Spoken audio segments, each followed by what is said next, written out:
Hey, what's up, everyone? My name is Ed Genesis. I am the host of Truth Talks, and this is another Truth Talks. This one is on colorism, and I'm excited to dive into this conversation today with the amazing panelists that we have. Before we dive into that and have the panelists introduce themselves, we want to go over the touch tones.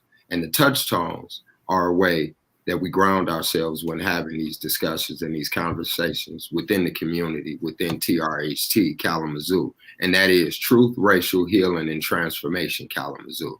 And the first one is be 100% present, extending and presuming welcome. Speak your truth. Identify assumptions and suspend judgment. Respect and learn from silence. Maintain confidentiality. No language of the soul is privilege over any other language of the soul. Value feeling as much as knowing. No fixing, no saving, no advising.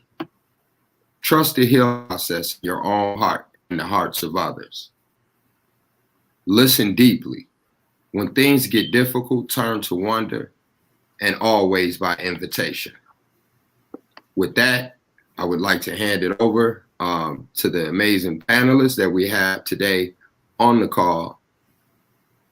And we would like to start off with my sister in the struggle, Kama Mitchell. If you could please introduce yourself. And when you're done, you could popcorn it over to someone. Thank you. Greetings all. I'm so happy to be here with all of you today. My name is Kama Ty Mitchell. I'm the founder and executive director of Rooted. And I'm so happy to be here. And I'll popcorn it over to Cassidy. Hi, everyone. I'm Cassidy Davis. I am the fundraising manager at Rooted. I also work at Rooted. And I'm also really happy to be here. I will popcorn it to Jacob. Hey, peace, everybody. Glad to be here. Jacob Mabry Penny Johnson, lifelong Kalamazoo resident, father of two. Glad to be a part of this conversation. Definitely a crucial conversation when it comes to race. I also serve as a member and lead of the economy design team within TRHT. So just wanted to put that out there as well. And I'll popcorn it to Dr. Ron. Thank you very, very much, everybody. It's an honor to be here. I'm speaking to you from the land of the Southern Pomo and Coast Miwok people in Sonoma County, California. And I am the chair and I'm a professor of Chicano and Latino Studies at Sonoma State University. I'm also a parent of two daughters, and I do my very best to participate in community organizations and continually build the ladder that I myself climbed so that others can follow along. And I wasn't seeing the screen, so I'm gonna hope that I'm not repeating, but I'm gonna popcorn it over to Ed. Okay, yeah, that's perfect. Everybody has introduced themselves. Again, I am Ed Genesis, the host of Truth Talks, and we're just going to get into it. We're waiting on one more panelist. The link should be going to them soon, but in the meanwhile, let's get ready to. Oh no, we did not. We do have one more. I'm sorry. Y'all didn't hold up a finger or nothing. Nobody said nothing. I started. I see how this conversation gonna go right now. I already see. But you know what? I'm gonna create a safe space for myself because that was not cool. Y'all supposed to have my back. Like, hold on. Emily texted me though, so I appreciate Emily. I was gonna let you finish, Ed, and then I was gonna just be like, but it is what it is. I'm here. Yeah, could you please introduce yourself, and we're gonna get a side eye to everybody else on call while you do that for not. No need for side eye. We can save it for another occasion.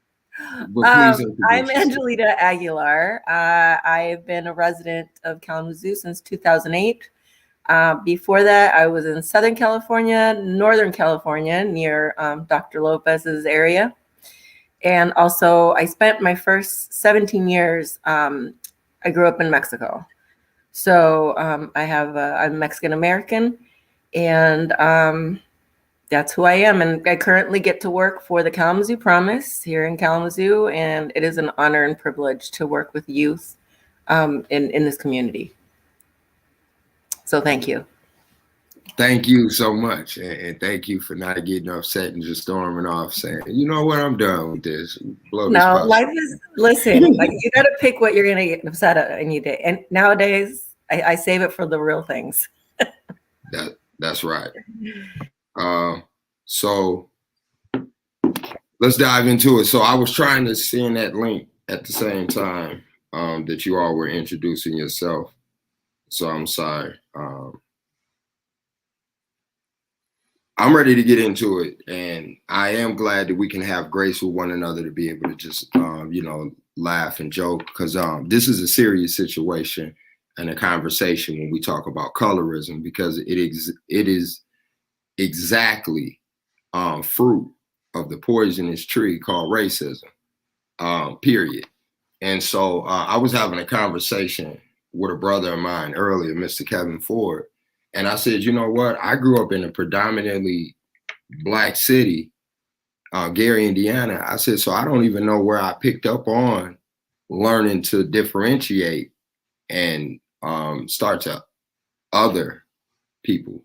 And he said, it's pretty much like a human concept that's reinforced by racism. And I want to dive into that because the first thing on the agenda is the colonization of what we call America, and that differentiation of just humans, because that's all we are at the end of the day. But I don't want to take up a lot of time. Ms. Kama Mitchell brought this to the table and was like, you know what, we should have a conversation about this colorism during Truth Talks. And myself, her, and Emily. Shouts out to Emily, who's doing the tech. I said her name, had my back as well when others did not. Jokes. But Kama, dive into that whole colonization, and where did this even get created from? This whole colorism. What are we even talking about? That's a broad question, Ed, but I'm gonna try.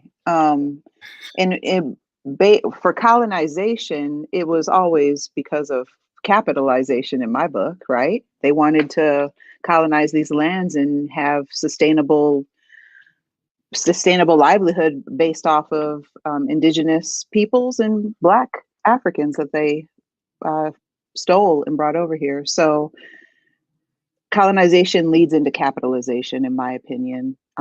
It wouldn't have started if it wasn't based on that. If we allowed people to live in their humanity wherever they were born and indigenous and from, we should have left people as they were instead of trying to own land, which is not even possible for humans to do.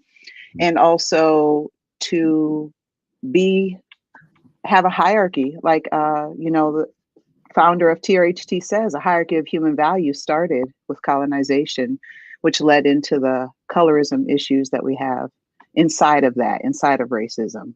So not only do we have to deal with racism, when we're inside of it, we have to deal with what that looks like for each individual person based on how they identify and walk around in the world. I'm gonna stop there. Thank you.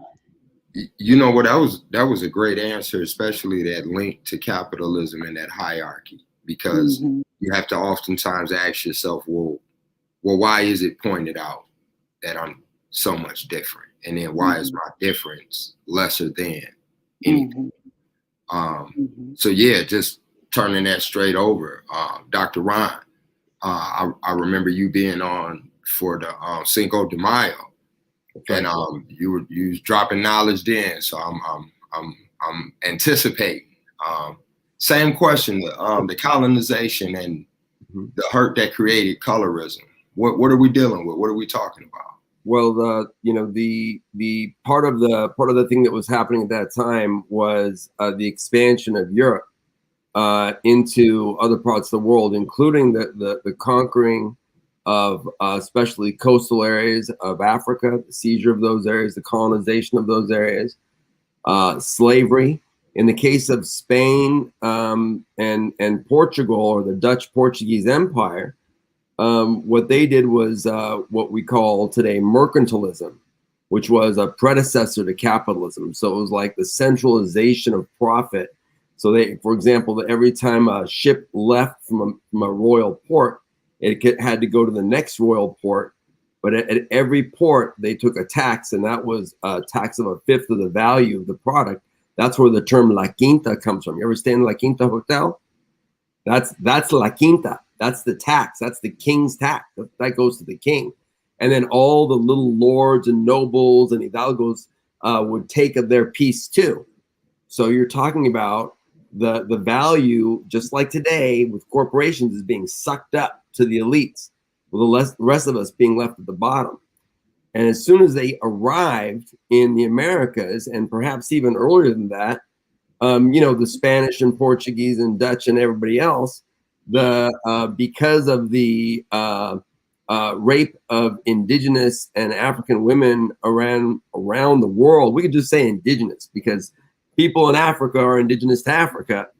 And so the indigenous people, the women were then raped or abducted, or in some cases there were political negotiations that involved intermarriage. So the Spanish or Portuguese and Indian woman would produce a child that was, in Spanish anyway, a mestizo, and then they would be if it was a Spanish and an African, it would be a mulatto or mulata. And if it was a Spanish and a mestiza, then it was a castiza. So that's called the casta system. And the translation of that is caste. Now in the United States, we talk about race and not caste. So that's one of the ways in which in American culture we pretend that we are not part of that. And then with the end of colonization, the casta system per se, because there were like 64 different categories, and there's whole books on this now. With the collapse of the casta system at the end of mercantilism, at the end of the colonial era, the classical colonial era, you basically have the emergence of race that's sort of mediated on the basis of appearance. So the fact that I'm like, 5% African, and I could have been enslaved 150 years ago in the South, is sort of not relevant. I mean, back then it would have been relevant because people would remember, no, we know who your great-great-great-great-grandfather was. But today, I'm just a Chicano, right? But then I'm also, because I'm European presenting, I'm like, I get more privilege than somebody that might look more dark. So I have friends that are Asian Mexican or Asian Latino or Black Latino. I have a good friend of mine is Afro Mexicano. And then Afro Mexicano refers to people from Mexico that are Black Mexicans. But then you also have in the United States, and I don't know if this term is regarded as offensive. I've never heard this term said to be offensive, but the term Blaxican, when a person who's African American or a person has an African American parent and a Mexican or Mexican American parent, and they're born and raised in the United States, and that person gets called a Blaxican or Mexipinos, right? So we have like all these blends that happen, but it's also really about colorism, hair type, skin tone. What kind of nose do you have? What do you look more European? Because you can have black features and have light skin, for example. And I've been to Northern Africa, so this whole thing about the wide nose being African is, I'm sorry, that's just not true. Because they check out the people in Chad and Ethiopia, and they do not have wide noses. They have sharp, pointy noses. So it's like even these ideas that we have about what phenotype means are very often overgeneralizations. Even some of the Spaniards that came to North America commented, and South America, especially North America, commented that some of the Native American people were taller and lighter skinned than some of the Europeans, because some of the Europeans had more tawny skin. And then some of them were short and dark, and some were tall and light, or tall and dark and short and light. I mean, so the variation of types. And if also we see the same thing in Africa. There's all these different, the Khoisan people are look different from West Africans, from Chadians, from, you know, the people of, so there's just all this variation in the world that we collapse into these 4 or 5 racial types. And today, the manifestation of that is colorism, and how white do you look, as opposed to how Indian or black do you look, and then we're praised or criticized based on our looks. So good hair or bad hair, you know, hey, son, don't go out in the sun like that, or, you know, daughter, don't go out. And I'm assuming you guys don't speak, everybody doesn't speak Spanish, so I would say these things in Spanish, but it's like, you know, you look too dark, put a hat on so you don't get a suntan, you know, wear some cream or something. Don't wear that short sleeve, put something on to protect your skin so you don't get too dark looking. And even I grew up hearing this from my dark skinned Chicano father. Thank you for that breakdown. That was deep. You made me think about the boxes that we have and looking white and talking black. Like I heard that growing up a lot, and it's like, what is that? And it's a paper bag, right? Oh yeah. Now, what's a sad truth before I go over, and I'm gonna say this because I'm so unapologetically can live my truth. So I'm an artist in addition to a lot of other things. And years ago, I was honored, and I had the opportunity of being on BT, Black Entertainment Television, 106 in Park. And we went in deep. Myself, my wife, my brother, and a few other friends of mine. Okay, so we saw the ageism because the guy who knew the area and was from Brooklyn, New York, he was older, he had the grays in his beard. They put him upstairs off camera. So that's where the parents went, upstairs. And then literally, I learned about the brown paper bag theory in real life in the 2000s. All of my dark-skinned friends were placed off camera.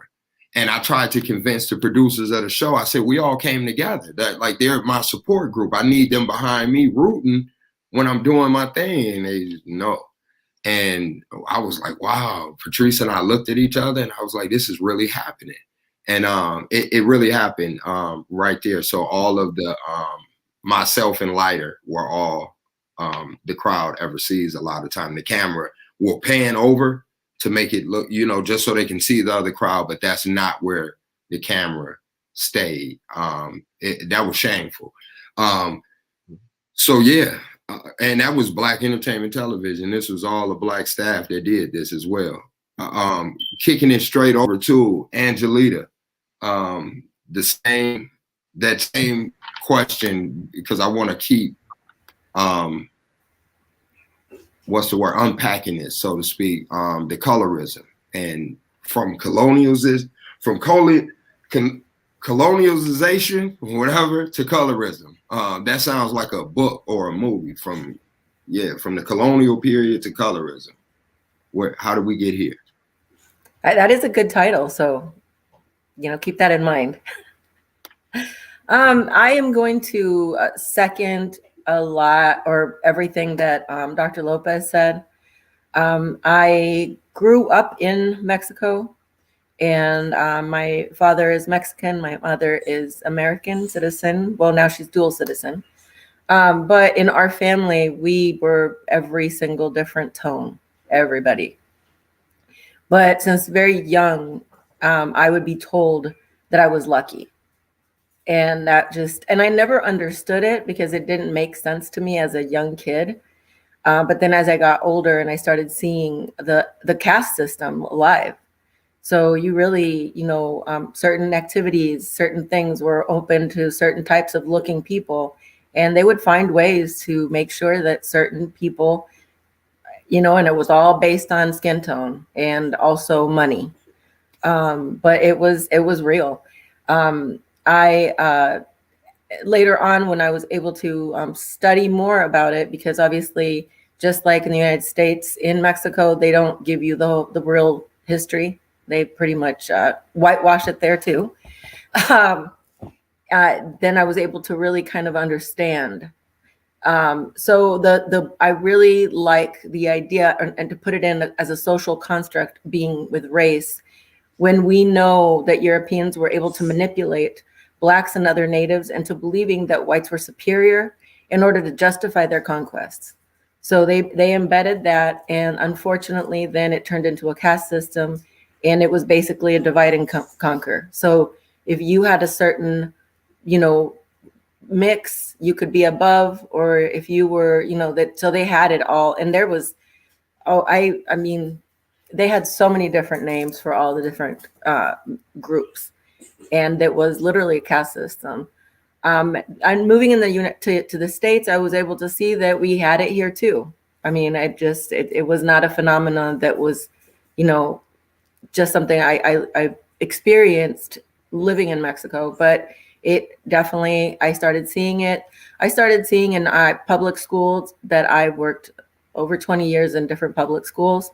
I could see who was getting the benefit, who was being called pretty or good looking, and who was given opportunities to be in plays and all sorts of, things that people would use excuses like, oh, this person is more qualified. But you can, once you see a pattern, you can't unsee it. And that is most definitely part of the colonial mentality.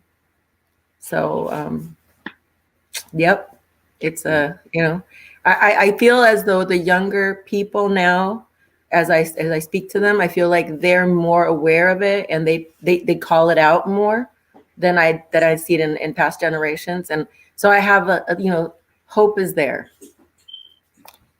I appreciate the way you put that in context. And it really hit me because we had a talk on toxic masculinity. And one of the things that we discussed is that the more society paints a woman in a certain picture, then it makes a man feel like, well, I only did it to a woman. It was like, it makes it, you become desensitized. And it's the constant encouragement from society that says, well, this is okay. And you can find passages in the Bible that have been misinterpreted to support. And it's just so much. So just hearing you say that of how this was able to justify doing other races wrong. Again, religion has been supported to say some of these things. Particularly the Song of Solomon starts off with him saying, I'm dark. Don't look down on me because I'm dark, because my brothers have.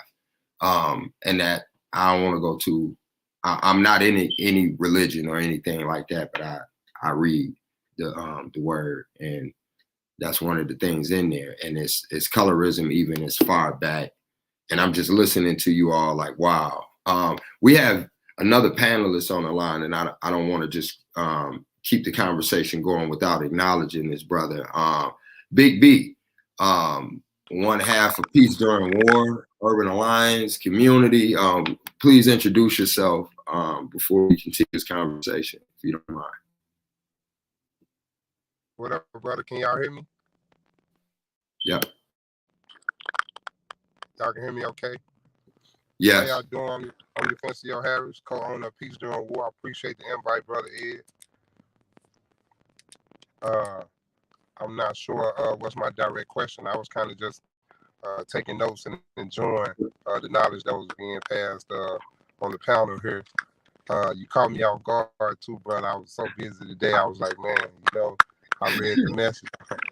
I'm so interested, but yeah, bring me up to speed, brother, so I can take over. Okay, absolutely. Well, yeah, I definitely want to introduce yourself, and yeah, I meant to send you a reminder, and just I've been going hard for the last few days myself. So I'm gonna pass it over to Brother Jacob, and he's gonna answer the question, and you can see where the question is at, where we're on the, and I'm gonna circle back with you. And they also said I just got a text from Emily. When you do speak again, speak up a little bit. She said, sorry, it was hard for people to hear. But from the colonial period to colorism, again, the same question, Brother Jacob. Where we at? Yeah. Whoo. Thank you. And peace again to everybody on the panel and tuning in. Yeah, crucial topic.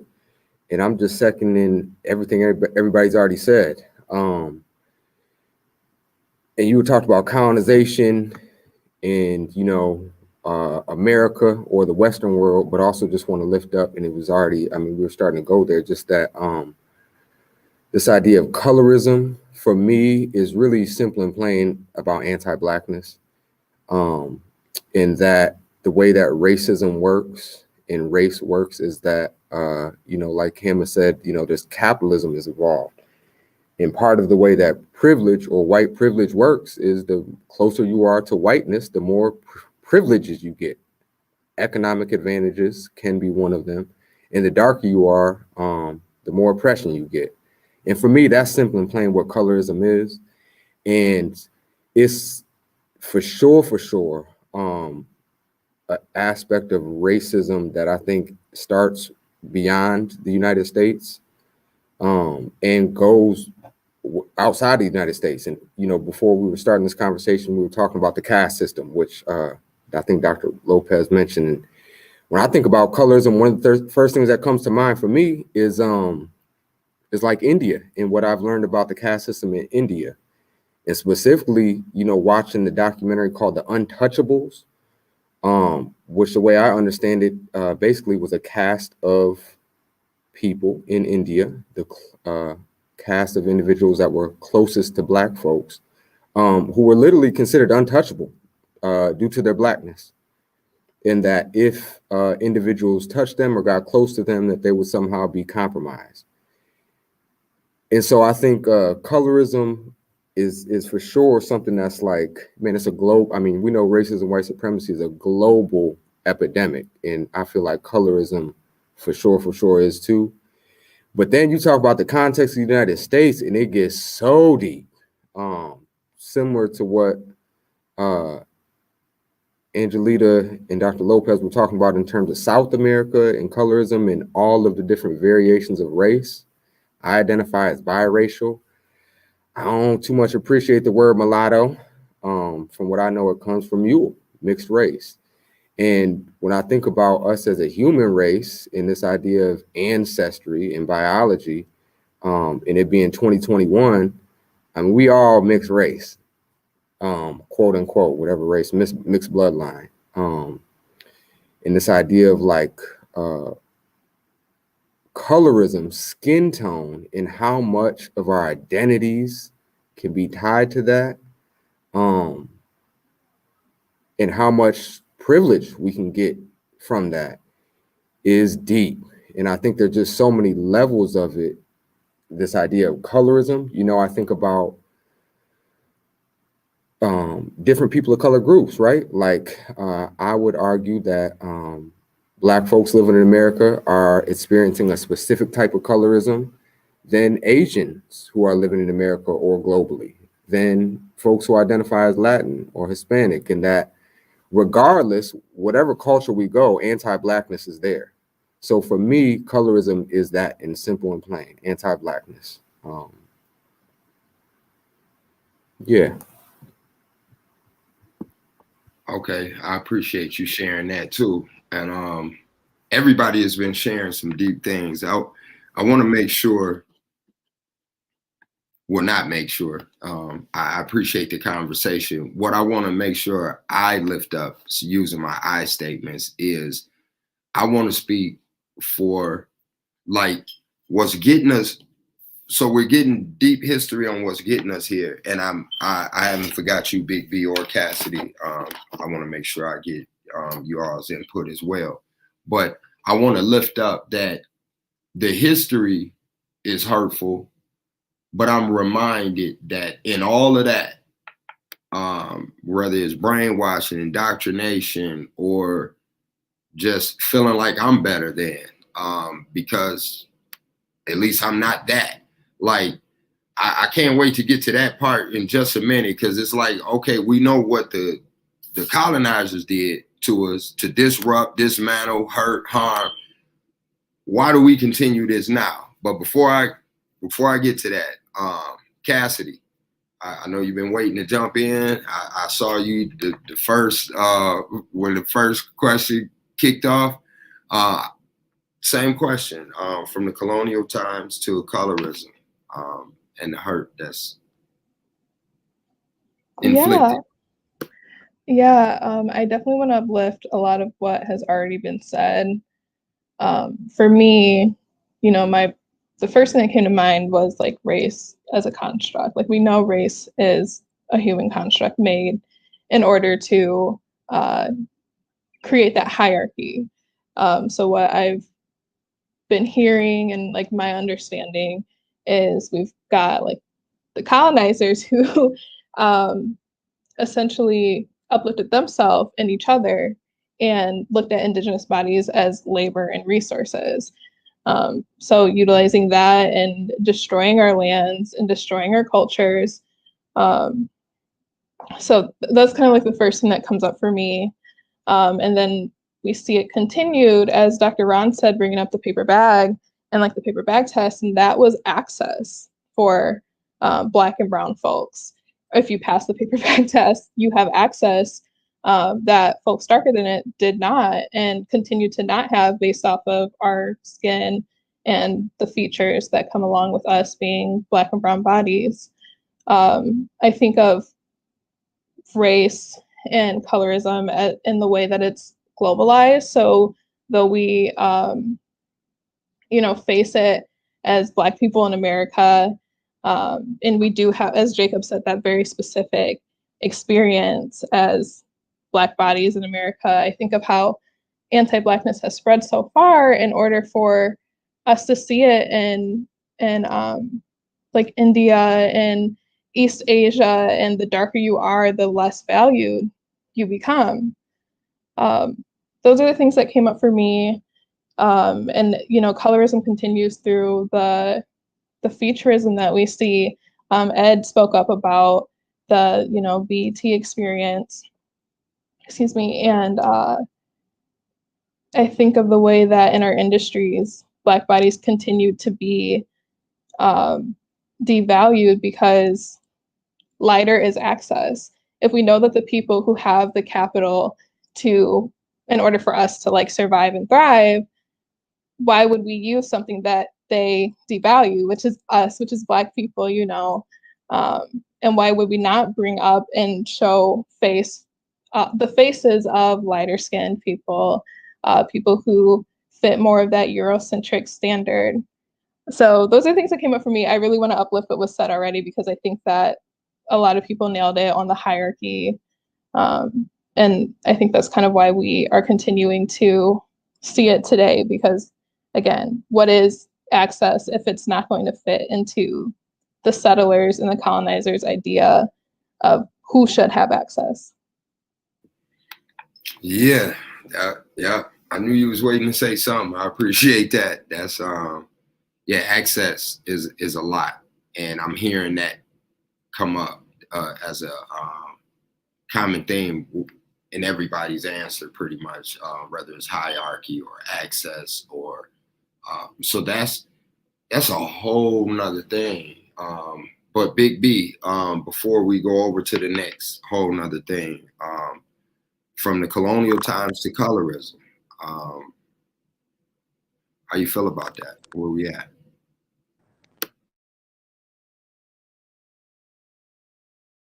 You're on mute.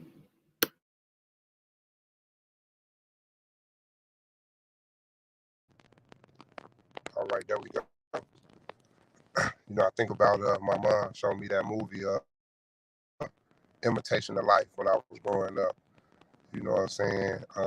Chick, her mom was dark skinned, so she didn't really claim it. She was real light skinned because she was mixed, and she was able to get into these clubs and bars and make all this money and be around all this attention and all these people. And she couldn't claim her mama. And then her mama died, and she was running behind her carriage, chasing her, screaming out, "Mama!" You know what I'm saying? But I look at the division, how serious it was, how the access that the young lady just said was granted, to where it's supposed to be. It was already set up to go in the direction it's in, and then the fight for the people that was trying to get in, which was us, of course. Even in my school setting, I grew up in Osceola, Arkansas. It was very divided, based on these titles that we talk about today. It was very divided. We didn't understand it, because we was taught love. You know what I'm saying? We only was taught color because we had to survive in it. It became so harsh just to get along with the next person, so we was taught color and the difference of what we could and couldn't do. And we had to just figure out go along our own ideologies and misunderstanding of why things were the way they were. And as I grew into it, and like they say, capitalism, as I grew into it and was groomed from my grandmama and many others and grew into it and had to actually get out here and stand 10 toes and live my own and see where I was able to be, where I was able to live, where I was able to, be welcome to shop for different items and things. I could see the division, whether it was the race, what I'm saying, or whether it was just me being that description of what a lot of people feared, because of my color, because of my size. I was automatically looked at as the angry big black guy, you know what I'm saying, before I could even open my mouth, gold teeth, accent, gutter stricken.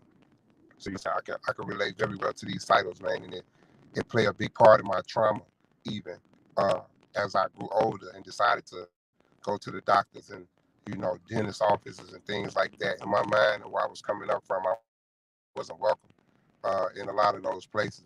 We didn't have that on our side, so we had to go across the tracks and get it done. And to this day, man, I'm still hesitant.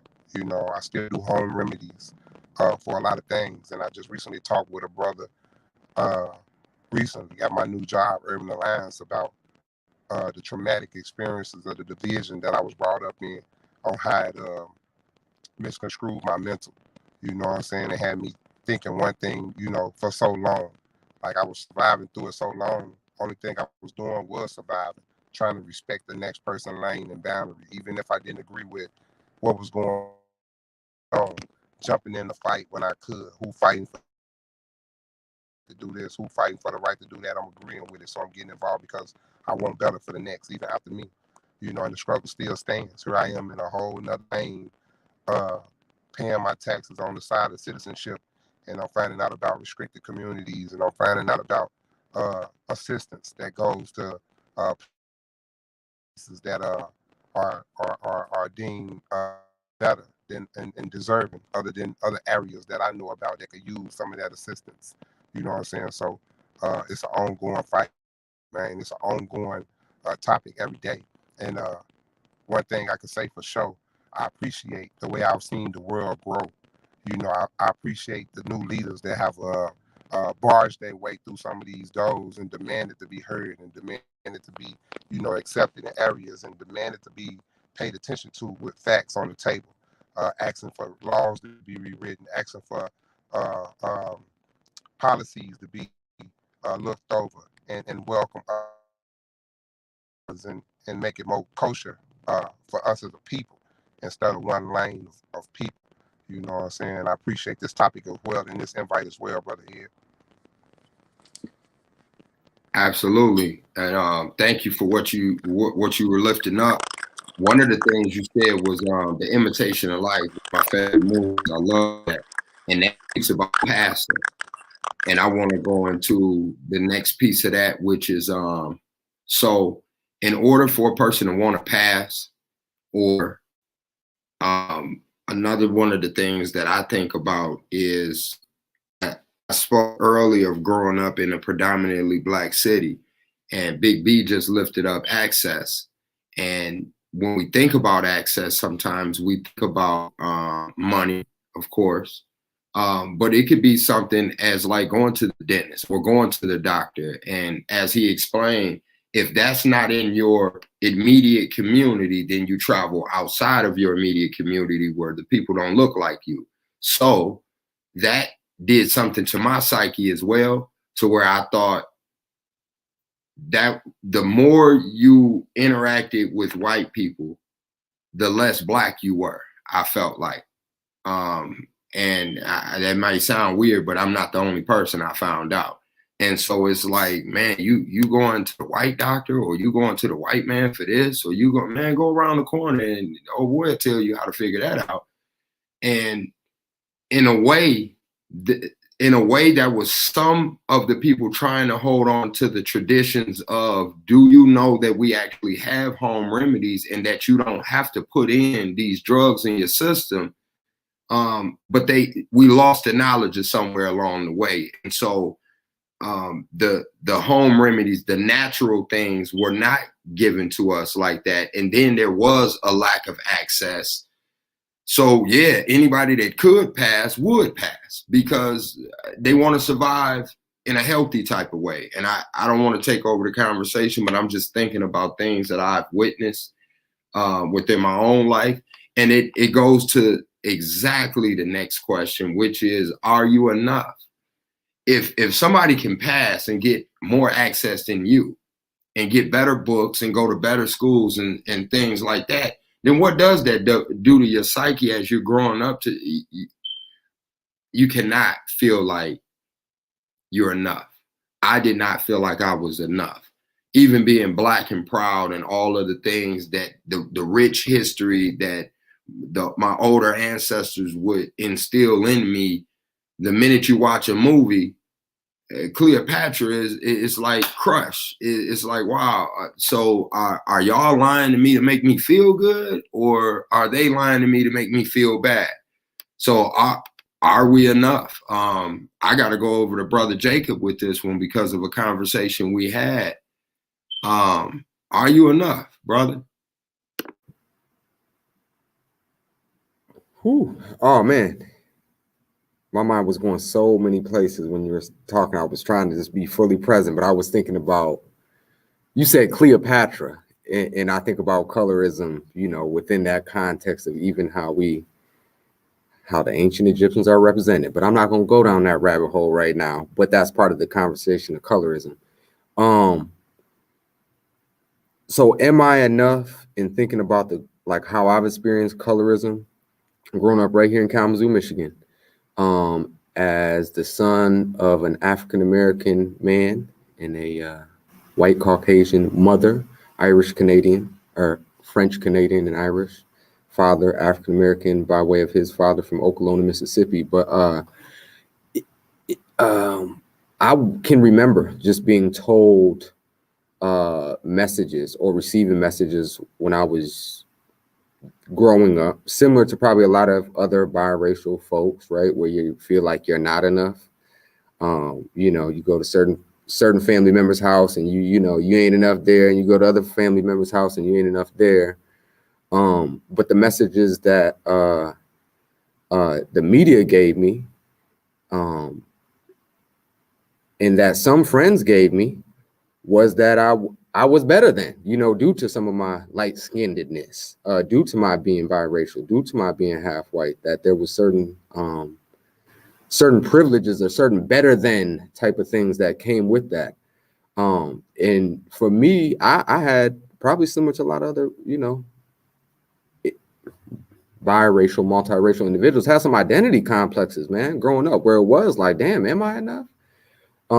In terms of skin and hair texture, right? Like I can remember going to a small independent school right here in town, where I was probably, you know, one of 5, 1 of 10 people of color in the school of whatever, 100 people. And I can remember being 3rd, 4th grade and just being caught up in the messages that whiteness was better. And that so much so to where I wanted to dang near be white. I mean, to where I can literally remember coming home to my white mother almost in tears. And I'm just being vulnerable and real. That I wanted that skater haircut, man. That I can remember being in 3rd grade and I wanted the skater haircut just like Xander had his skater haircut. You know what I mean? And coming home almost in tears to my mother, bless her heart, you know, white woman who's, you know, she's trying the best she can, who just had to straight up tell me and just say, Jake, you can't do that. And then kind of working through some of that, and I'm not going to take too much time, but for me, there was some real identity around like skin and hair. And for me, so I can remember doing that, right? I wanted the skater bowl cut, man, and almost being in tears to flipping it you know, then get in middle school, public school, high school, and getting some other messages. You know, growing the hair out a bit. Oh, you got good hair. You know, you get the hair braided up. Oh, you got good hair. You know, and internalizing that and literally going to an uncle of mine that I'm thankful was in my life and almost telling him that stuff. Oh, I got good hair, huh? You see the braid? And him stopped me in my tracks and looking at me and said, what's good hair? And I know that's a big conversation with colorism. And straight up, just asking me, is his hair bad? Is my hair bad? Is my wife's hair bad? If your hair is good, tell me what bad hair is. And I can remember being a junior in high school and just being like, oh shit, okay. That's not what's up. That those are wrong messages. Even though it was coming at me from a place of Jacob, you kind of, you know, you can use this. But I thank my uncle for keeping me in check. But for me, it really caused some serious identity issues. And I think, you know, as I'm 33 now, I'm honestly just now starting to feel a little bit more comfortable in my skin, if I can be real, Ed. So that's just a couple examples. Now, I appreciate you being real, because I remember a conversation we had, and it blew me away, because I don't see you. I see you as my brother, and I come from a diverse family. My older sister is what they would consider biracial. All I ever knew was she my sister. She was lighter than me. And my younger brother is darker than me.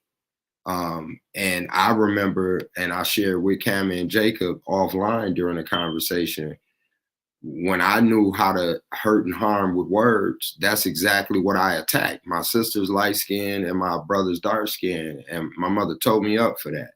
So that's how I learned that it was not cool to you know, do that to other people. But I don't know, I was the weird one in the family. I'm the only one that's left-handed, and teachers would ostracize you for that. Like, well, you sit over here and use these scissors and you wait for everybody else, you know? So I remember those differences and just feeling like in my mind, what if I was dark? Or what if I tell my wife all the time, I wouldn't want to be, and I don't mean any disrespect when I say this, but I'm taking my own mind and my own trauma and saying I wouldn't want to compound that with being a Black woman in Kalamazoo. And that's just flat out what I have my own stuff, and I see some things that go on sometimes, and I just be like, wow, it's like extra for women of color. And that's a whole nother thing. I'm not trying to go too far off topic, but it's that colorism again. That's like, it comes up and it's hurtful and harmful. Anybody non-white. Kama, are you enough? I can honestly say that I am, but I will be 47 this year, and I just probably got to that point, right?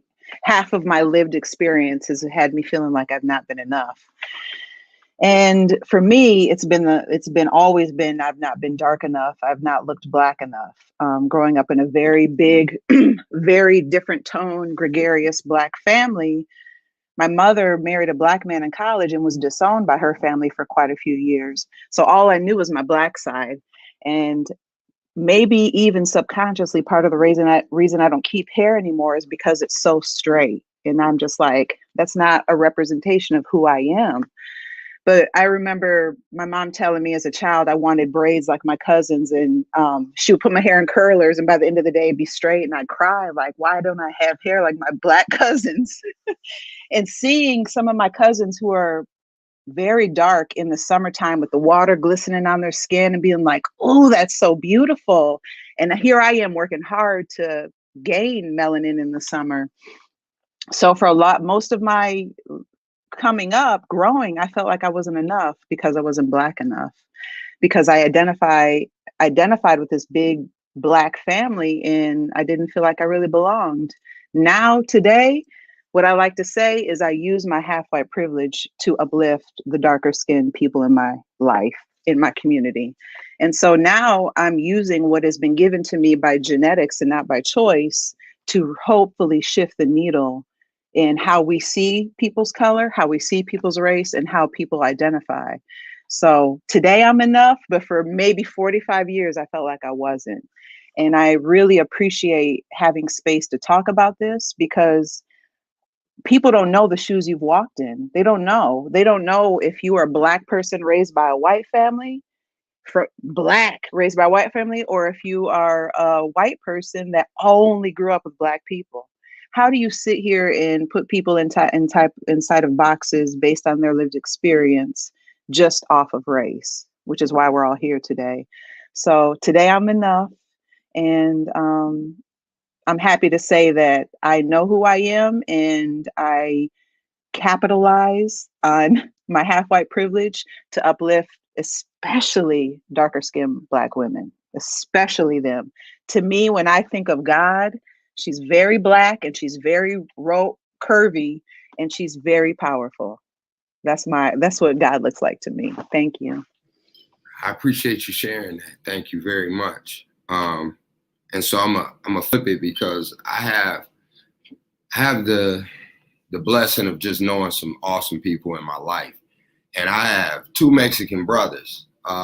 They're not my biological or blood brothers. They are my brothers, Danny and Jesse. And you probably all know Dan O. He does a lot of community work. I actually lived with his brother Jesse when I was young. When I was hard-headed, my mother kicked me out.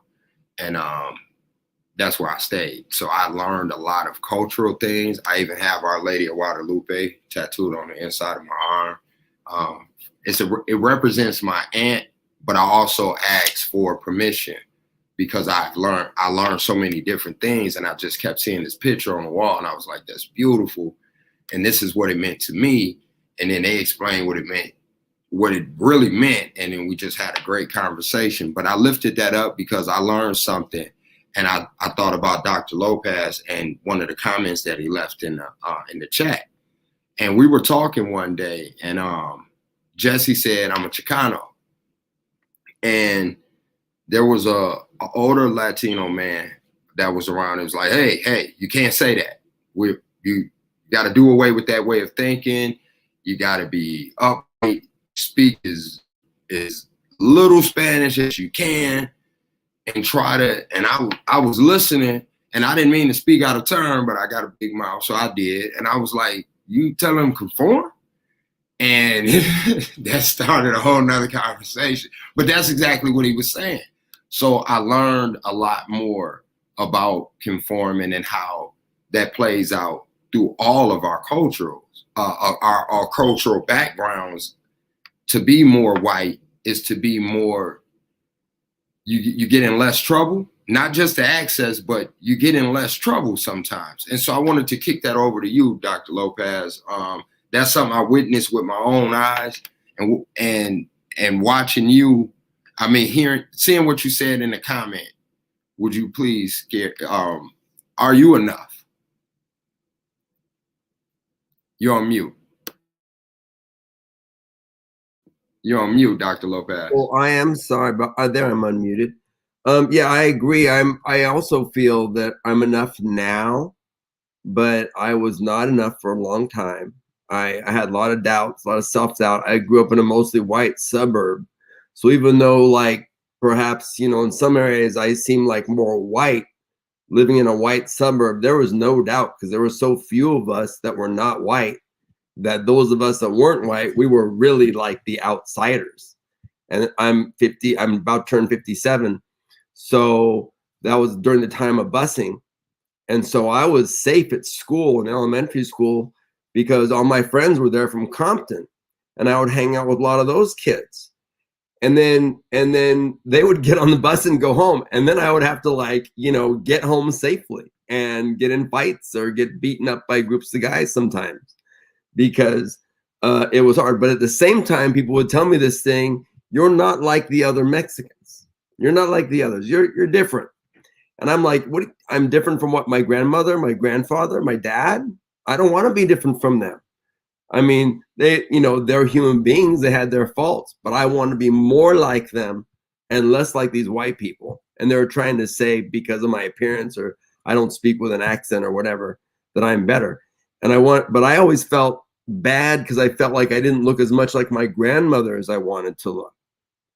You know, so I found myself attracted more to like darker skinned people, to finding that more appealing just aesthetically, which is a difference, right? So how do we, you know, and then negotiating that, my own discomfort, my own skin, and even my dark skinned Chicano father, when I would get too dark in the summertime, because I get really dark when I'm out at the beach every day, and because I lived in the west side of Los Angeles. And you know, he would tell me I was getting too dark, but I wanted to look more like the other members of my family. And I wanted to show you this. This is a Jim Crow era relic, and it's not a replica, it's the real thing. But I'm just letting you know, because I've had people get very angry when I've held this up in a classroom. But this is a real historical item, and I like to use these things in class to show people this is what. So my grandfather worked in the war industries, came back, got some training, got a job with the city of Ventura, never got promoted. But he, for like over 20 years, he trained every single one of his supervisors. Tony, my grandfather's name was Tony Macias. Tony, this is Bobby. Bobby, you got to train Bobby. So my grandfather would take him around for a month or two and train him. And then they would say, okay, Tony, because he was always Tony, even when he was an older man. Tony, Robert McMahon here is your supervisor. That's Bobby, right? And he never got promoted above serviceman. And so this is part of the legacy that I live with, you know. And so today, one of the things that I do is I work with a lot of community groups, including this one, because now I have this title, I have a certain amount of privilege. And so part of my mission in my life is to deploy my privilege for other communities when it becomes necessary, whether it's Native Americans, Asian Americans, other raza, undocumented people, LGBTQ, because we have to stand together. Because all those things that happened to me, I still feel the pain in my heart from those things. So I feel like I'm enough now. But that pain, the pain that little boy felt is still in my heart. I still have to carry that around, because we all carry that child, that hurt child with us. How do we, you know, and the way to resolve it, the way to comfort the child, right, is to do something about for the present and the future generations. That's how I feel. But I wanted to share that all with you, and I want to thank you very much for including me in this conversation. It's an honor and a privilege. Yeah, absolutely. Emily actually just checked on me and asked, was I okay? Because I guess I reacted. But yeah, that hurt. When you held that sign up, I thought about, and I saw similar things, but just the topic and thinking about the other level of survival that our ancestors had to go through once upon a time is like the nerve of us to be at this point to look down on anybody. It's just wow. Yeah, that hurts. No dogs, no Negroes, no Mexicans. Like, wow, for real. And you know, I'm gonna throw this in just real fast. I don't even know if it's related, but it just feels related to me, so I'm gonna say it. I talked at First Congressional Church last week, and I learned about the modernization of racism and how things are take on a different form, but it's still like the root of it is what it is. And to me, no shoes, no shirt, no shoes, no shirt, no service sounds a little too close to no dogs, no Negroes, no Mexicans. So I got to do some history and some research on that. That hurt. Angelita, are you enough? Are we enough? Both, you know, all the comment, they just hit home on so many levels. I think at this point, I have battled enough of my little demons.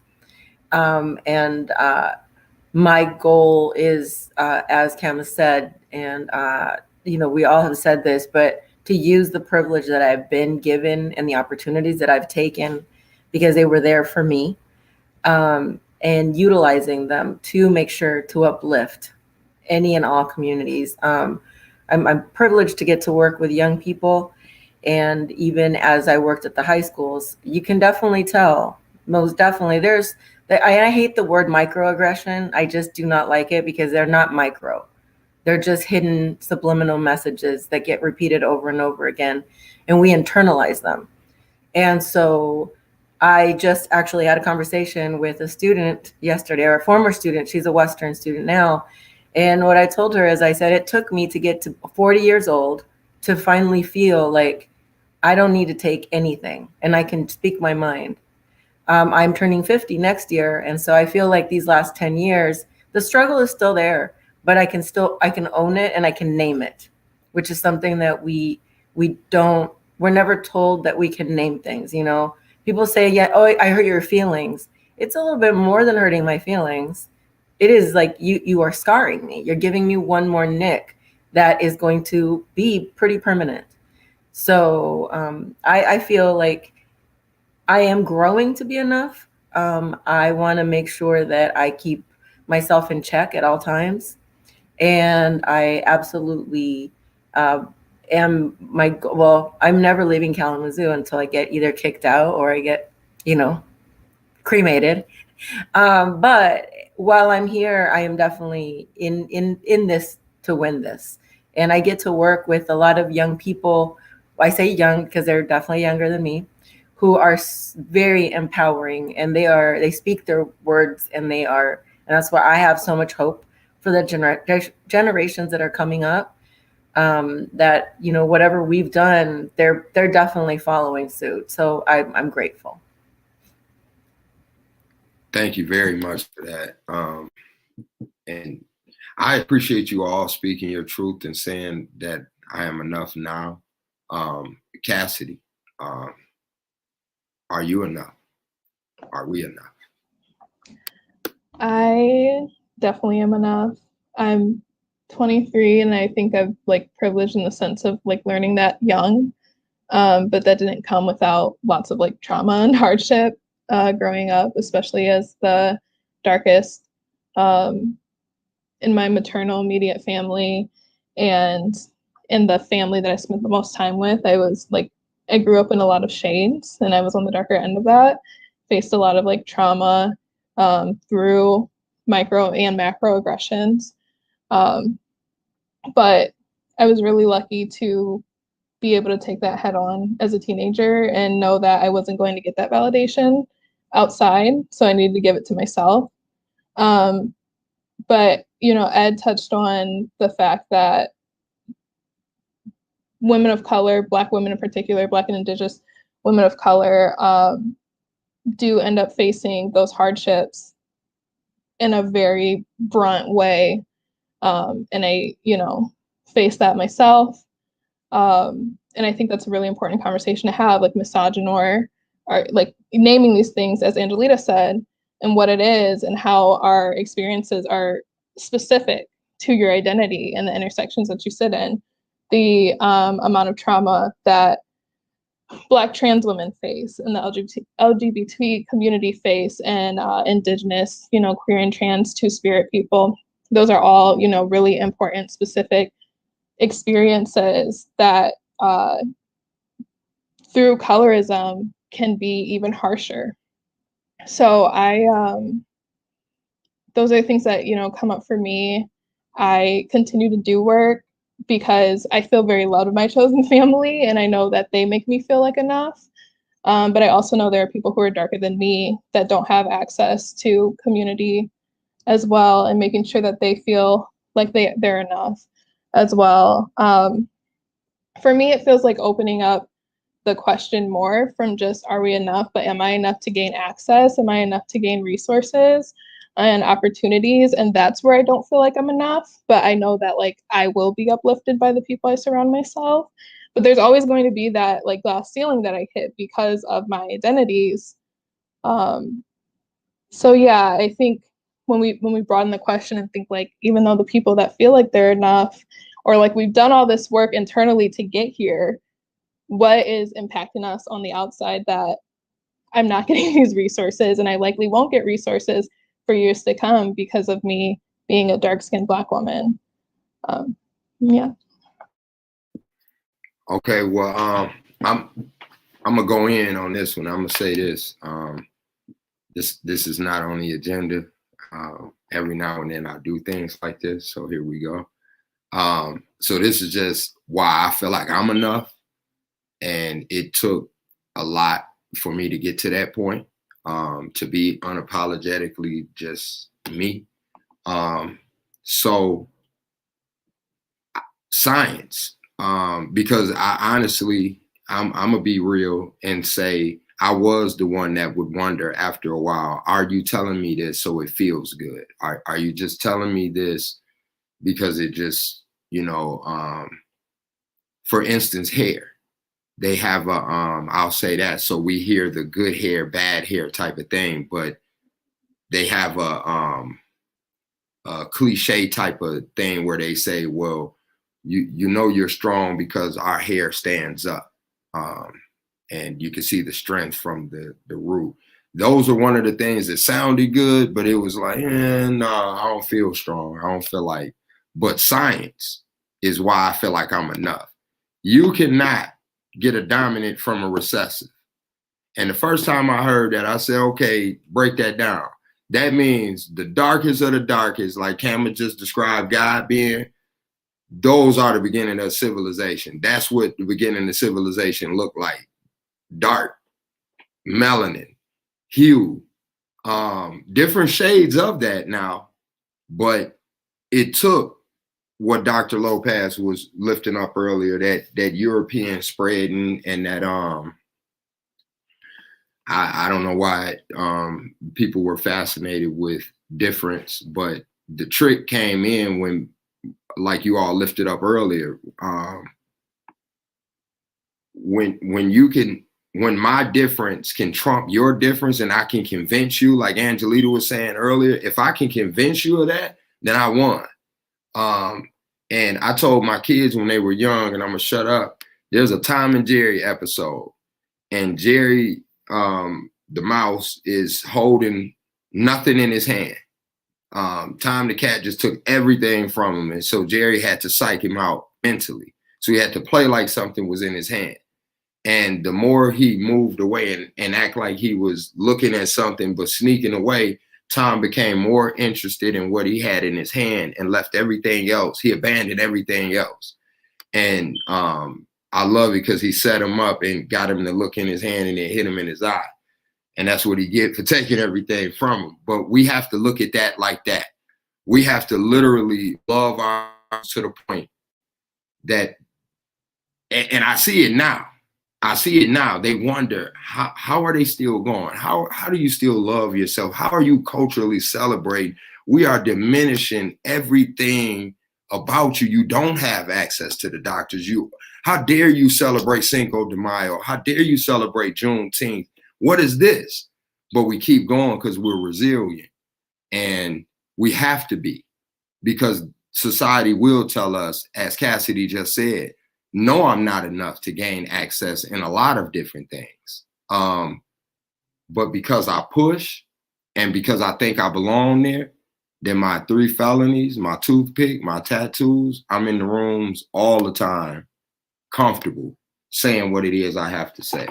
So keeping it going, because we answered a lot of these, but we didn't touch on the fact that it can have a different type of, so you cannot be enough because you're dark, and you can gain access to the doctors and even money, or get a job at the mall or something like that if you're lighter and things like that. So you can enter society on a different level. But then people of our culture, or even white people sometimes, can take that, and as Camera lifted up, it could be exotic size. It could be, I only like light-skinned women, with these color eyes. Or I've heard Black women say, I want a baby by this guy so my child can have this kind of hair or this hue of skin. And some of that is self-hatred, of course, but some of that is, again, to gain access. But let's touch on that, the special type of part. Because you're lighter, you're accepted in, you have access, but then also you could be placed on a pedestal, which can come with burdens and things like that. And I don't want to speak for Kama, but that was very deep that you lifted that up. And I'm gonna pass the mic over to you and let you chime in on that other side of the spectrum. It's not hate, it's like. Yeah, thanks, Ed. Yeah, I think that for me was the catalyst to asking about this truth talk. So thank you for finishing us up in this last 20 minutes with this. When I was in middle school, I lived with my grandparents out in Bangor, Michigan, tiny little rural school. And my grandparents have owned land there for 50 years, Black family, Blueberry for 50 years. So I felt very settled in that land. I spent every summer there. Regardless, I lived all over the country, but wherever I was, every summer I was on the farm with my Black cousins, living our best life, picking blueberries, going to the lake. My parents divorced. I was kind of like, didn't really want to mess with neither one of them. So I asked my grandparents if I could live with them and go through middle school. Y'all remember middle school. I think everybody remembers middle school. That is not where it's at. And I remember joining the track team, joining the cheerleading team, doing all the things in middle school to be really active and find my clique, my people. And there's not a lot of Black kids out in Bangor at the time in the 80s. Well, there was maybe like 10 of us in the whole 6th, 7th, 8th grade. And so limited for my crushes, limited for becoming adolescent, how I'm maneuvering inside of that, and got so ostracized and so effed up that I had to move to New York with my mom because I was like, I can't live out here and be who I am. I don't even know who I am. I was too white for the Black girls, the 3 Black girls that I wanted to hang out with. I was too white, too cultured, too educated. I was too Black for the white girls. You talk like a Black girl. That's your family. We all know the Mitchells. You're Black. So here I am in limbo, like, F it, I'm out.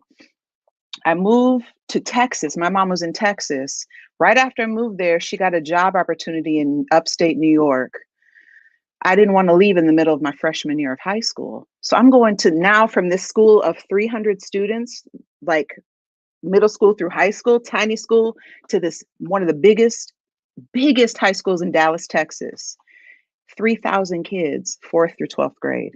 So here I am coming from middle school, like nobody likes me, I ain't got no people, to all these young, beautiful Mexican and Black boys throwing themselves at me. And so I'm like, it was cognitive dissonance. And I'm like, I don't even understand what's happening. I'm being vulnerable here. I was a virgin. I had never kissed a boy, none of that. And I'm in getting surrounded by Black girls. Like, what are you doing to get all this attention? What are you doing? And I'm like, I don't know what is happening, to the point where I was getting harassed by Black girls and by young men who wanted to pursue me, and had to leave that school because of that. I didn't know where I fit in. I just gathered these weird little misfits around me, but still couldn't understand where I'm supposed to be. And ended up going to New York for some schooling, which was a little bit different because upstate New York, a lot of people from the city from various places of the world would make their way up there. So it's a little bit more diverse and rich in culture. So I felt a little bit better there, but ended up finishing out high school back in Bangor because my grandparents are my home. They have always held me down. And so, yeah, I feel like wanting to be not who you are is always going to be an issue. Just love who you are and do the best with what you got. And being put on a pedestal, being developing and being fetishized by men, and not understanding that the way I look is wanted by some people when I didn't even know that could be a thing. right? So not a good place to be as a youth, as adolescence, and less of what I wanted as I became a adult and a woman. So yeah, that was hard. And that's part of the reason why I wanted to do this talk, because not knowing who you are based on your phenotype or how people come together for so much of your life causes a lot of trauma. And so talking it out and exposing yourself to other people's from other identities always opens up more pathways of learning who you are and able to ripple that out to the people that you surround you with, for them to be empowered to learn who they are and loving the skin you're in. Thank you. Thank you for your vulnerability and your, I think you just went deeper on that than you did when we did a one-to-one. I appreciate that. Like that was informative and educational. You also made me think about something that I've witnessed, and that is there's a, it's almost like people trying to make up. So some of the darker skinned people have been told that they're handsome, told that they're beautiful, but almost in a sympathetic type of way. Like, I'm sorry I didn't see you before. You are beautiful. And even Vice Chair, County Commissioner Tammy Ray put in the chat that she has heard she's beautiful for a dark-skinned woman. I've heard that put that way. And it's, yeah, so it's like both spectrums, and then it goes into something else sometimes where we can make people feel different, like how Kama just lifted up. And I don't know what that is either, but it's wrong. I know it's wrong because it hurts people, and anything that hurts or harms, then it's like we got to do some checking. Is that, I have to ask, is that to an extension of racism? I want to go over to Angelita with that one. It seems like it. It seems like that's where the first fetishes and all that stuff that Cameron was lifting up, but I don't know. So I want to ask you all. Well, I'm with you. I think it is. I think it's a racist idea of what beauty is, about who gets fetishized and why, and it's a way of misogyny when it comes to women. And it just, the standards of beauty themselves are so European centric, and I know that little by little things have China changed, but it's not enough. I was reading an article the other day about Univision and their lack of representation, and how, if you even compare it to NBC, which is I think it was Univision, but their parent company is NBC, and they did a study and they looked at colorism, and NBC was doing a lot better than Univision because their stuff always shows. You look at novelas, and the lighter skinned people are the owners there, and they always will have people that are darker skinned are the help. And when you show those images over and over again, it's using colorism, it's racism to self-promote European looks and who is beautiful, and what is beauty. So I think it is based on racism, because when we look at who is considered beautiful, who's considered successful, and all the campaigns, and they where they will lighten skin when you look at the real person and what they actually look like. So yeah, I'd call it racism. I was kind of thinking thank you for that, yeah, because it lands wrong. Dr. Lopez, same thing. What is that other side of the spectrum where you go from hate if you're too light, too dark, but then there's that other side where there's that sense of fake love, or like Cameron lifted up, the fetish, you're an anomaly. Yeah, I personally find it really problematic because it tends, among other, at least in my experience, and I can't pretend to understand what a woman feels like. And also, I was never, you know, like someone that I went on a date with recently told me, or my new girlfriend told me, she says, well, I never did like the pretty boys. And I was like, well, yeah, good. Because I was never that. But I remember seeing people doing this thing where it's like, you know, you have to be tall, you have to look this way, you have to have this kind of what if, like me, I'm short, you know, I was too dark for the white kids, you know, and also like kind of too white, you know, in some other ways, you know, because I'd grown up in the suburbs. And then going through this process of sort of, you know, we have to come to a point of self-acceptance, but that we still carry the burdens, the social burden of those values that we have been ingrained in. And I think one of the things we have to learn is how to forgive ourselves for our own internalized, you know, the values of disequilibrium that we internalize.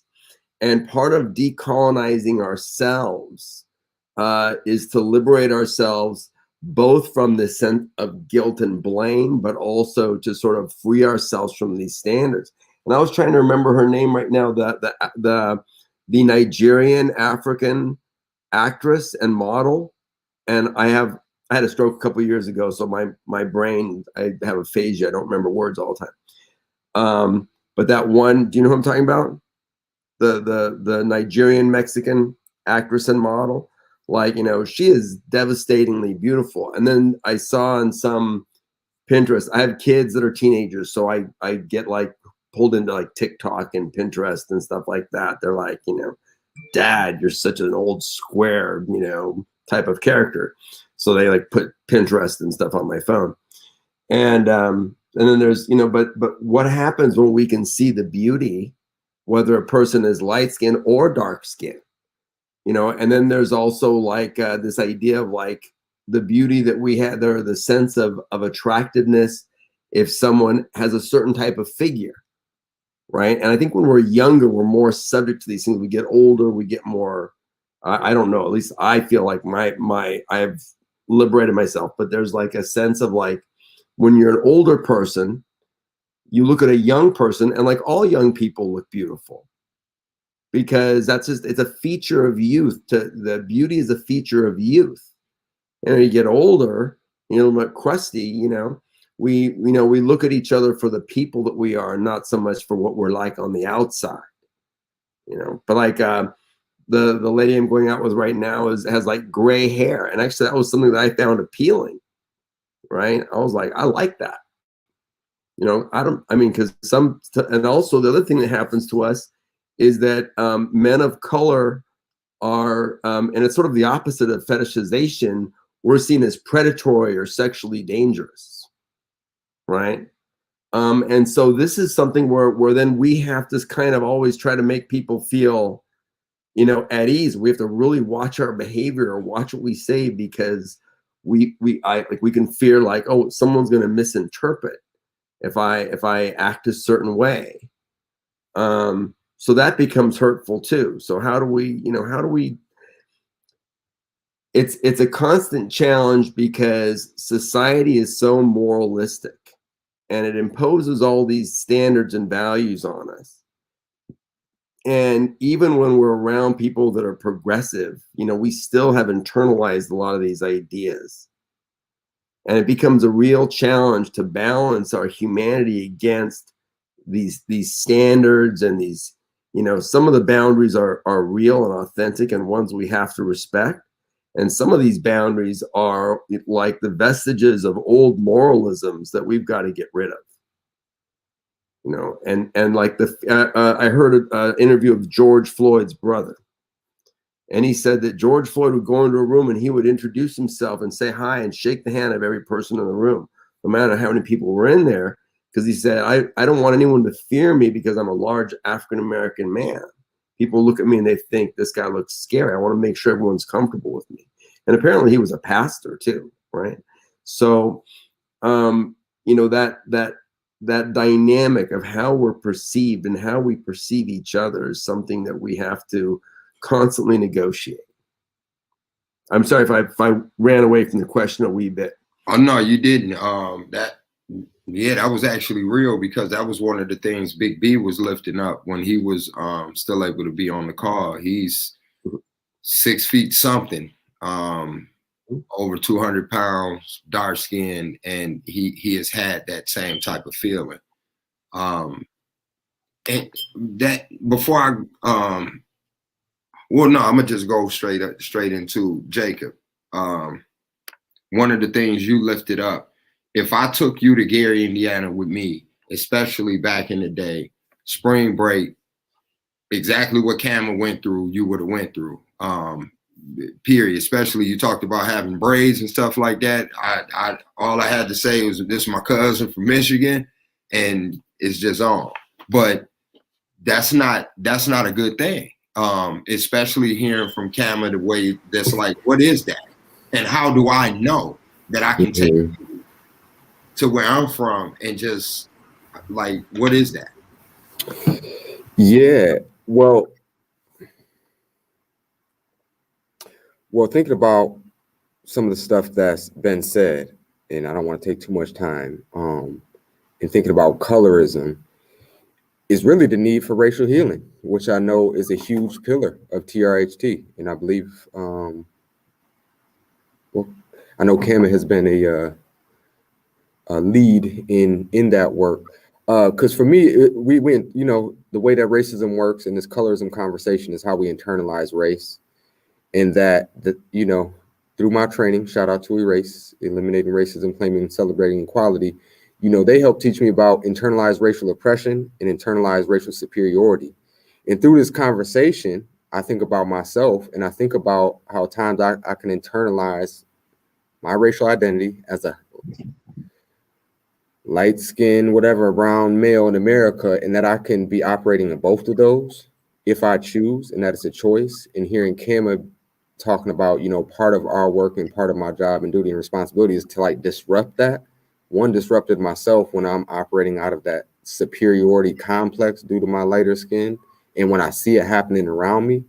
But also just, the fact that we are all grown individuals, and like we're talking about how we're, or me, just recently coming to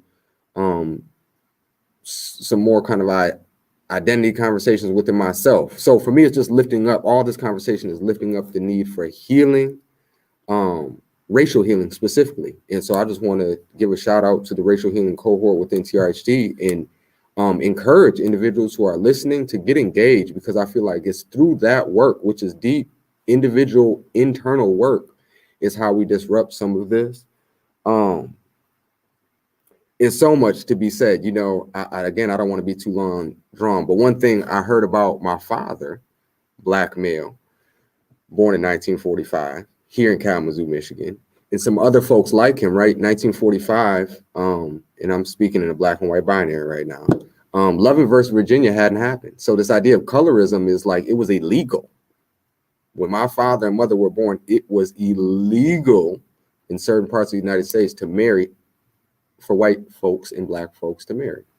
And so that idea, I hear folks of my father's generation talk about, like, I hate to say it like that, similar to your story with about the cartoon, right? Like the forbidden fruit. What is that over here? And that for individuals who are told you can't even walk on the same side of the street as a white woman here in Kalamazoo, I think there was some fetishizing going on with that, right? Like, dang, white women, and I want that, and I can't have. I've been told for so long I can't have that.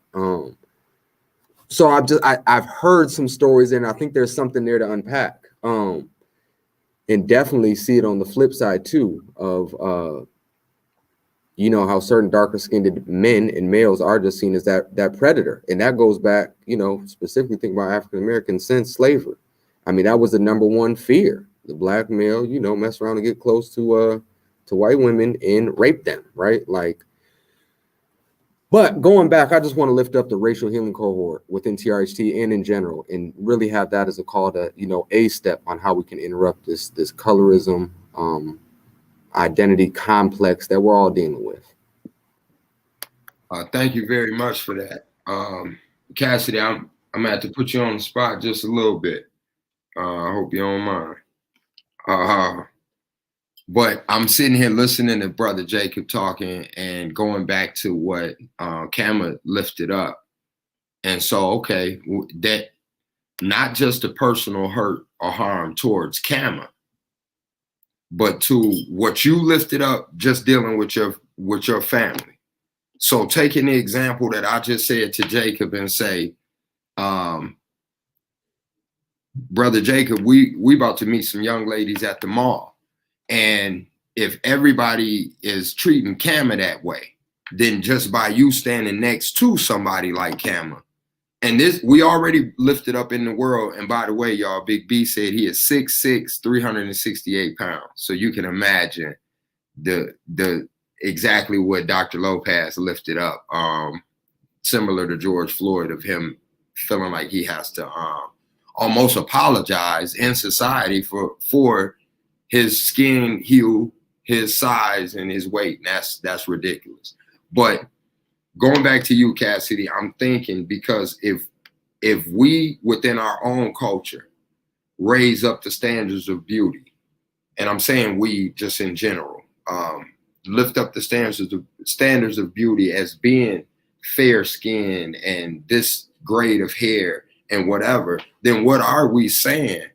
When you said you went through your own trauma within your own family, you're only 23 years old, but now you have entered into society and you're doing things like this call. But if this was a social call and we continue the same ills that Kama lifted up, then that's almost re-traumatizing you, is how I just, and I don't mean to put you on the spot or speak for you, but can you chime in on that, please? Yeah, no, I appreciate it being framed that way, because I think not just what I've heard today, but like generally in the conversation surrounding colorism is a lot of the rhetoric being just a product of white supremacy. So where a lot of the trauma comes from me with colorism, I don't base that, or I don't, put that onto Black people who are, or I'll say all people of color who are unlearning and in the process, but I put it on the experience that we all share of sitting within white supremacy. I also want to, I guess, clarify that like my trauma luckily didn't just stem from my family, but like I faced it kind of everywhere. And I faced it, within the school system. I grew up Catholic. Initially went to a Catholic school where me, a cousin, and one other Black person were the only three Black people from K through 8, I believe. And then I went to a charter school that did really well in pitting its Black students against each other. So you had the ones of, you are following the traditional route, you speak well, you come to school a certain way, you behave.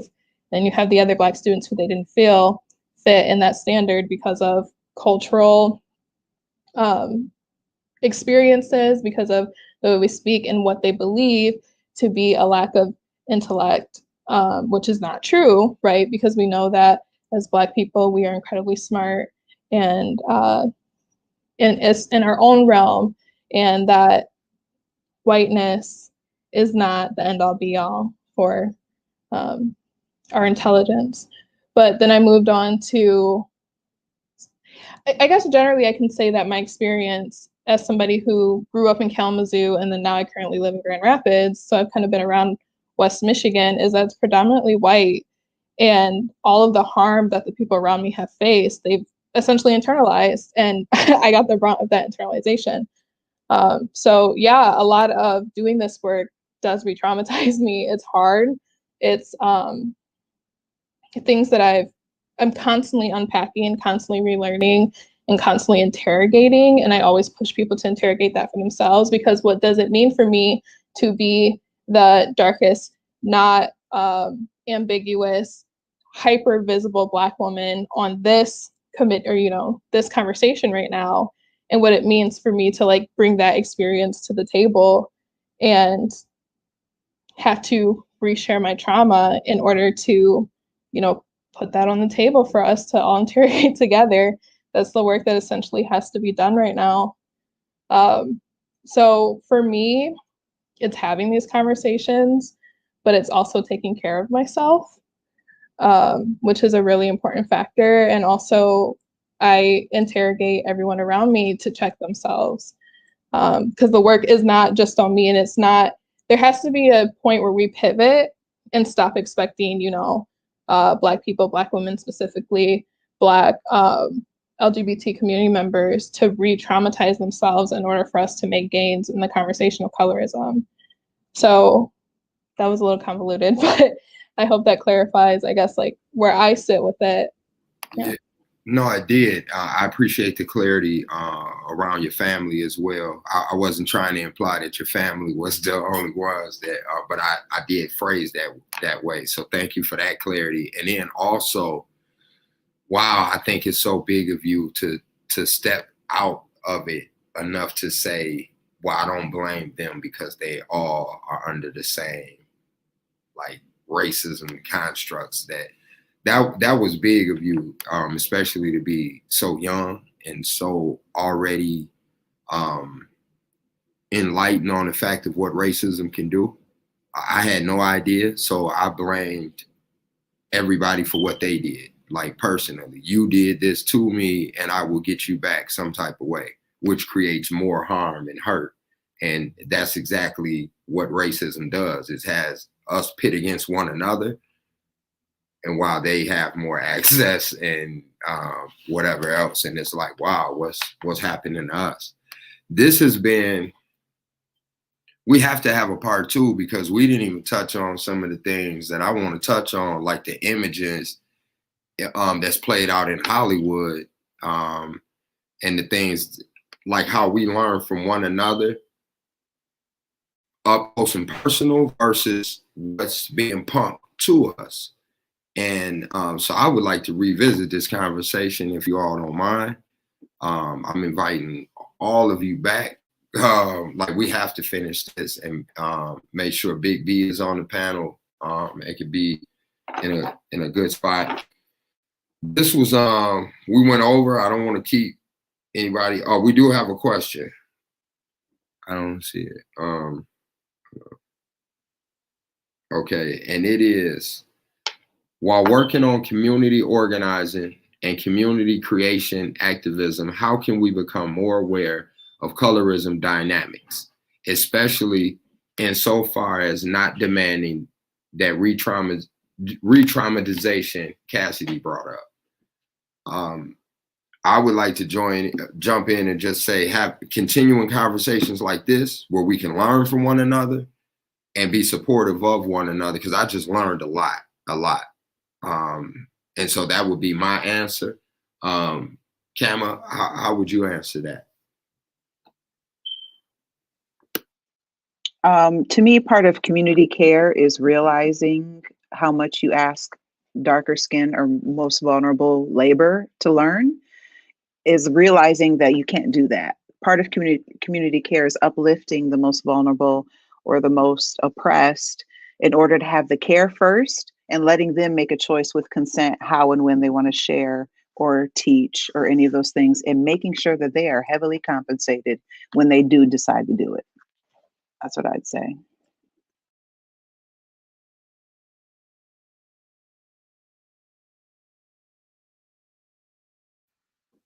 Dr.